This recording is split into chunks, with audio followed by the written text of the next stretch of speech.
Hello, welcome to Coach's Corner. My name is Brian Fuller. I'm the Associate Athletic Director, Director of School Advancement for McDowell High School. With me today we have Coach Mark Sobolewski. He is our new McDowell head football coach. First of all, Coach, congratulations. Welcome back to the McDowell coaching ranks. Thank you. Thank you very much, Brian. As you know, the process was pretty long. I thought we had a real nice process of how this position was hired and how this position was filled. And you know, just some of the things we had a big search committee. We went through all the applicants, decided who was going to get the interview, and then the interviews, we went through those, as you well know. And what do you think of the process that you went through? I think it provided a little bit of a, I really looked forward to the process because it put a lot of people in the community in that room, and it adjusted my interview style as compared to just being 4 or 5 administrators sitting across the table. It was a big group of people that included students, included administrators, included people from the community, it included parents, it included booster members. So that really changed, my attack in that interview process, and I tried to gear it, to that whole group instead of just answering to the administration. It had to be pretty intimidating coming in the room and seeing 17 or 18 people sitting there versus, like you said, 4 or 5. It was interesting. It took you a couple seconds just to gather yourself. But I think by the time I was done, I think I was getting a little bit excited. I was a little fired up to talk about those topics that we're talking about. But it was definitely interesting. Okay, McDowell graduate, 1987. Yep. You were a quarterback here at McDowell. Why don't you give the audience just a little bit of your playing and coaching background that have gotten you up to this point here? Like Brian said, I was a graduate from McDowell High School in 1987. I went on to a school in West Virginia and played a semester of football there and ended up transferring to Slippery Rock. And that led me to Gannon University, where I ultimately finished my career at. And I graduated from Gannon in 1992. I was a 3-year starter at Gannon. I was captain of that team for 2 years. And I got out of Gannon about 92, and I went a different direction for a while, and ended up kind of getting back up to teaching. And I called Ron Ruther in 1994, and it began my coaching career under Ron Ruther here at McDowell. So you coached McDowell for a while, and then you had a couple other stints as a head coach in another school in town. Yeah, I spent 10 years at McDowell here. I coached under Ron Ruther and John Cashone. Two very good guys to coach underneath. I learned a great deal about this sport from those two guys, and not just X's and O's. I learned a lot about what kind of product Mill Creek students, when we put those kids out there, what we want to have, what we want those kids to represent. We want them to, be positive members, not only just in our school, but when we go out in the community. And about, I think it was 4 years ago, I accepted a job at Central High School and was head coach there for 3 years. And this last year, I was a volunteer assistant at General McLean High School. Okay, so you're under a few coaches, different locations, things like that. Who in your life has been a great influence on your coaching, on your playing, and what are some role models you've had throughout the years? That question came up in the interview process, and I think I took a little bit from each one of those guys. Two guys that probably the biggest influence on my coaching style and how I coach would definitely be Ron Ruther and John Cashone. Both those guys carried themselves and carried their programs to such a high standard. And they laid a great foundation for me, in the beginning. And I've taken a bit from each of those. My college coaches, I took a little bit from them, and hopefully I've got a system together that's going to work here. Okay, your style, coaching style. What do you think, or when people watch you on the sidelines, what are they going to see? What's your style going to be like? I'm pretty animated. You're going to see a lot of emotion out of me. I wear my heart on my sleeve, and I'm a pretty emotional guy. But I think, my big thing is to be as positive as possible. We try to accentuate the positive with our kids. And there's going to be times where someone's going to need to get, going to get coached a little bit negatively at times, but that's part of coaching. You got to be positive, you got to be negative, but we really want to push the positive with these guys and just build a lot of team spirit and build a lot of team unity, and you're going to see a lot of that from me. Okay, now we're going to see you on the sidelines. Your team. What's one word that's going to describe your team this year? Relentless. We are going to coach them to be relentless on both sides of the football. If they're going to play for me, they better be relentless on from whistle to whistle. Our kids are going to play as hard as possible, and if they, that's going to be the key. You're going to play hard. If you're going to block to the whistle, you'll play, and if you don't, you won't. Relentless is a good word to describe your team. I mean, they better strap it up with the schedule we have this year. Did you know the schedule, what it was going to be like when you interviewed for the job, when you applied for it? Did it hinder you at all? I mean, you had to have thought about it at some point. I mean, because it's a pretty tough schedule. What do you think of our schedule this year? The Whitfield South is got two of the best teams in the Whitfield right now, McKeesport and Gateway. If I had to rank them, I would rank the Whitfield South as one of the top. It's one of the top. It's got to be the top conference in my opinion. And it did, you know, it was something I thought about, you know, starting out as the new coach into this very tough schedule. But you know, why not play the best that we can play? You know, we could play some AAAs and mix in with some quads, but is that going to make us ready at the end of the season to be able to play against the top Whitfield school? And for the viewing audience out there, the schedule is on the screen now. We open up with a fairly familiar foe. That school down there on 10th Street. There's a school on 10th Street we're going to open up with week 1. And then we go to Seneca Valley. Norwin comes to our place. McKeesport comes to our place. We go to Hempfield. Then Latrobe on October 3rd. That will be our homecoming. And then we have Gateway at home. Then we go to Penn Trafford. We go to Connellsville, and we're still searching for a Week 10 game. Talk a little bit about that opener. What do you think, having prep Week 1? You know, the game has kind of lost a little bit of its luster as far as there's not a two-step process anymore. We don't see them. We're not going to see them twice. But for the community, it hasn't lost any luster to us inside the program. It's going to be a extremely exciting way to start the season for us. We know what that rivalry is all about, but again, we're going to look to build throughout that schedule there. You know, our ultimate goal is to finish that season at full stride, and we are starting behind. We've already got going here a little bit, but we're behind where we should be. So I'm looking at this season as we're just going to get better every week. We're going to try to get better every week, so when we play Connellsville at the end, we are ready to play in the playoffs. Just to give the viewing audience a little background here, we do have prep Week 1.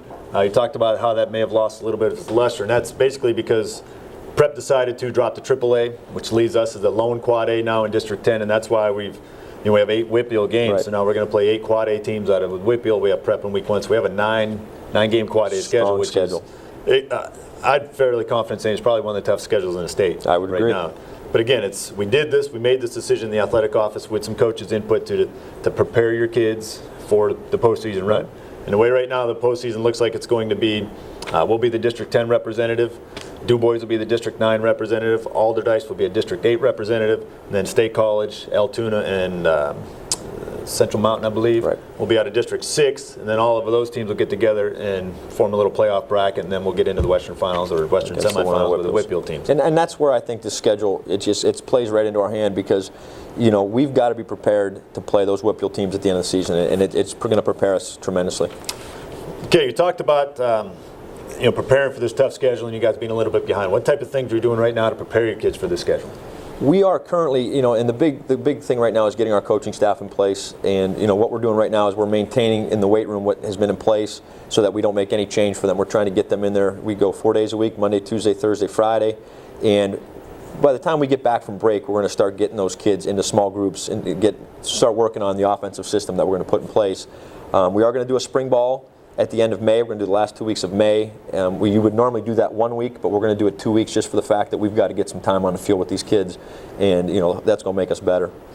Okay, you talked about putting your offensive schemes in. What are we going to see on the field this year? What type of offense is McDowell going to run? We are offensively going to be slightly similar to what General McLean runs, and that's a veer option type of system. I think it fits this school district very well. If you've watched the Naval Academy play over the last couple of years, you see a team that is undersized, undermanned, and it's competing with much bigger programs, and they're successful every week because the offense, and the key to the offense is we're only going to block 8 or 9. We're not going to block all 11. We're only going to count for 8 or 9, and we're going to read those other 2 men and see what they're doing. That's going to dictate where that ball is going to go based on what their defense is doing. So it's going to be basically an offense full of athletes. It's going to be. We're going to have athletes in 4 slots, 5 slots really, and the ball is. What's nice about it is we're going to even it up. And we're going to, use a lot of perimeter attack with a lot of, jet sweep types of things and getting the ball countered. And then the bulk of it, though, is going to be this option, and I think it's really going to surprise some people. Okay, how about the other side of the ball? What are you looking for defense? Do you have a base defense? You're going to let your defensive coordinator decide that, or do you have an idea what you want? I have an idea what we want, and I think it fits well into where we think we're going here defensively. We're going to try to keep things as similar as possible. It's a base 4-3. Maybe even a 4-4 look type of defense, and that's what you're seeing in the Whitfield predominantly is a 4-4 look. So we're going to be slightly 4-3, but we are going to try to keep it as similar to what we were in the past as possible. Okay, I know you've only been on the job officially for about a month or so, but what are some of the players you're looking for big things from this year? Well, you got to start with number 7, AJ Fenn. Tremendous athlete. He's one of the best athletes to ever come out of this football program, and we are going to definitely focus on him. It's the offense focuses on him. Being he's going to be in that, we call it a fullback, but it's the feature back. We would be better to call it the feature back, and we're going to start with him and build things around him. You got a kid like Alex Smoot that's going to be one of the wing backs. Very, very quick, very talented young man. And there's a lot of young kids coming up through the program that we're just starting to get to know. I've talked to a lot of the coaches that they've had in the past here to have an idea. But those two kids, two of the senior leaders, we're really going to look a lot from. But I can attest, I was in your opening meeting with your players here right after you got officially hired, and there are a lot of new faces in there. So it seems like the excitement's coming back. Not that we ever lost it, but it seems like there's a lot of people that are excited about McDowell football again. And like I said, there are a lot of underclassmen that are there. There's some baseball players that never played football. They're looking to play this year. Which is that something you're looking to do? Is to get a lot of new faces out, get a lot of new guys on? Well, I have an advantage that I just about cover every 10th grader through my driver's training class, and I've got a lot of relationships with those kids.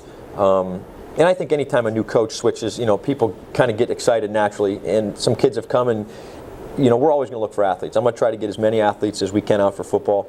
And something I've talked to the other coaches about is we're going to try to build this community here where our kids we got to play all sports. We got to get involved, and those baseball players got to play football, and those football players got to play basketball and wrestling and the whole 9 yards.